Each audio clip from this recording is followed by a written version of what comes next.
आणि आरोपीच्या वकिलांनी सुधीर सांगळे याच्यावर अगोदरचा कुठलाही गुन्हा नाही अशा पद्धतीने सबमिशन केलेलं होतं. नेमकं काय तुमच्या याच्यावरती प्रतिक्रिया असेल आणि नेमकी जी सुनावणी सुरू त्याच्यावरती काय कमेंट असेल? याबाबत जे सरकारी पक्षातील वकील साहेब आहेत निकम साहेब त्यांनी स्पष्टीकरण दिलेलं आहे आणि मी देखील आता त्याच्यावर चर्चा 5 मिनिटाची करणार आहे त्यांच्यासोबत. बाकी ज्या काही गोष्टी न्यायालयीन आहेत त्या निकम साहेबांनी सांगितलेल्या आहेत म्हणून मी त्यांच्यानंतर बोलणं ते उचित नाही म्हणून त्यांनी जे स्पष्टीकरण दिले तेच आहे.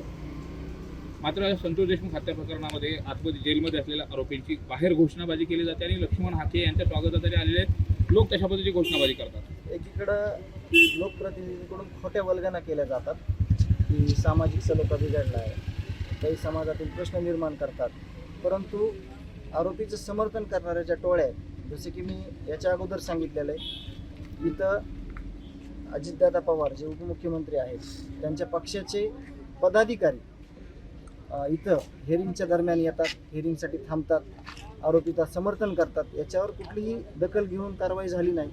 मी वेळोवेळी त्याचं म्हणजे फॉलोअप घेतो आहे, त्याचा पाठपुरावा करतो आहे आणि त्याच्यातलाच एक भाग म्हणून मांजरसुंब्याला जे कोणी ज्याची कुणाची सभा असेल किंवा काय आपल्याला नाव घेण्याशी किंवा त्या गोष्टीशी काही संबंध नाही आपला, परंतु तिथं ज्या आरोपीच्या घोषणा दिल्या गेल्या त्याच्यावर कुठलीच कारवाई प्रशासनानं केली नाही किंवा प्रशासनानं नाही करू द्या.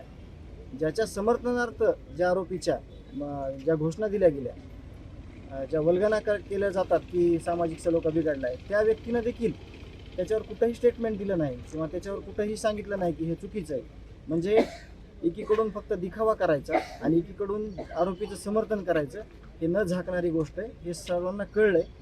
परंतु न्यायालयावर आमचा विश्वास आहे, SIT CIDवर विश्वास आहे आणि या जे माझ्या भावाच्या खुनातील जे गंभीर स्वरूपाचा यांनी गुन्हा केलेला आहे त्यांना नक्की शिक्षा होणार आणि आम्ही त्याच्याबद्दल आम्ही आशावादी आहोत. मात्र कुठेतरी आरोपीच्या समर्थनार्थ या अगोदर मोर्चे काढले गेले, त्यानंतर आता आरोपीच्या समर्थनासाठी घोषणाबाजी देखील दिली गेली. कुठेतरी जे पीडित आहेत, कुठेतरी जे फिर्यादी आहेत त्यांच्यावरती दबाव आणण्याचा प्रयत्न आहे का आणि पुन्हा एकदा आणखी तशाच पद्धतीचं जे त्यांची लोकप्रियता आहे किंवा हे दाखवण्याचा प्रयत्न केला जातो? नाही, आतापर्यंत लोकप्रियतेचाच विषय आहे हा. त्यांना चुकीची कामं केलेल्या आरोपींची लोकप्रियता कमी नाही होऊ द्यायची म्हणून त्यांनी हे प्रकरण म्हणजे हे प्रकार चालू केलेले आहेत आणि असे कित्येक प्रकार झाकलेले आहेत पहिले आणि त्याच्यावर आरोपीवर एवढा विश्वास आहे कारण तो एवढे चुकीचे कामं करतो हे सगळ्यांनी बघितलेलं आहे.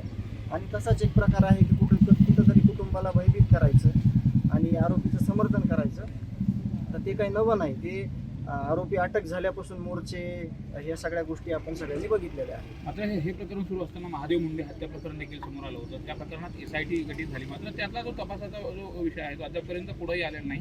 नेमकी काय तशा पद्धतीची मागणी असेल? आता एकंदरीत हे दोनही प्रकरण आहेत, मात्र ज्या पद्धतीने अन्याय झाला तो देखील अन्याय नाही. आता त्याच्यात जे कुटुंब आहे, ज्ञानेश्वरीताई आहेत, त्यांचे बंधू आहेत, त्याबद्दल ते प्रसारमाध्यमांना ह्याच्यात सविस्तर माहिती देतील, परंतु आपण त्याविषयी त्या तपासाविषयी बोलणं किंवा त्या अधिकाऱ्यांना भेटणं हे आपलं काही झालेलं नाही. किंवा आपण आपल्या ह्या केसमध्ये ही केस खूप मोठी आहे, ती पण ती केस खूप मोठी आहे, तर त्या केसबद्दलचं सविस्तर किंवा हे सगळं स्पष्टीकरण ते कुटुंब नक्कीच येणाऱ्या काळात देईल आणि तो तपास चालू आहे हे सगळ्यांना माहिती. मात्र राजकीय दबाव सेमच आहे का दोन्ही प्रकरणाच्या अनुषंगाने जर बघितलं? संतोष अण्णा देशमुख या प्रकरणात तर कन्फर्म ही गोष्ट झालेली आहे. ज्या अर्थी राजकीय पक्ष जो आहे, जे उपमुख्यमंत्री आहेत अजितदादा, त्या पक्षातील पदाधिकारी ज्या अर्थी आरोपीचं समर्थनार्थ इथं हेरिंगला येतात आणि आम्ही सांगितलेलं आहे CCTV चेक करा तारखेच्या तारखेला आणि ते एवढंच सांगतो मी की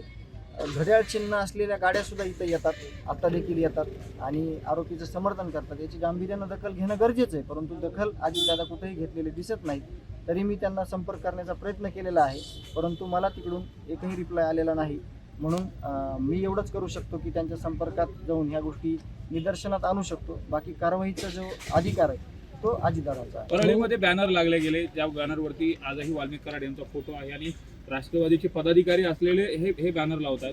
विशेष ईदच्या संदर्भातलं जरी बॅनर असेल तर ते पब्लिक प्लेसवरती पोलीस स्टेशनच्या समोर अशा पद्धतीने बॅनर लावले गेले. सार्वजनिक सगळ्या धर्माचे सण उत्सव करणं हे सगळं चालूच आहे, परंतु एका आरोपीचा फोटो लावणं आणि खरं तर हे चुकीचं आहे. परंतु जिल्हाधिकारी यांनी असे निर्देश दिले होते की जो कोणी आरोपीचा फोटो लावल, बॅनर लावल, त्याच्यावर कारवाई केली जाईल.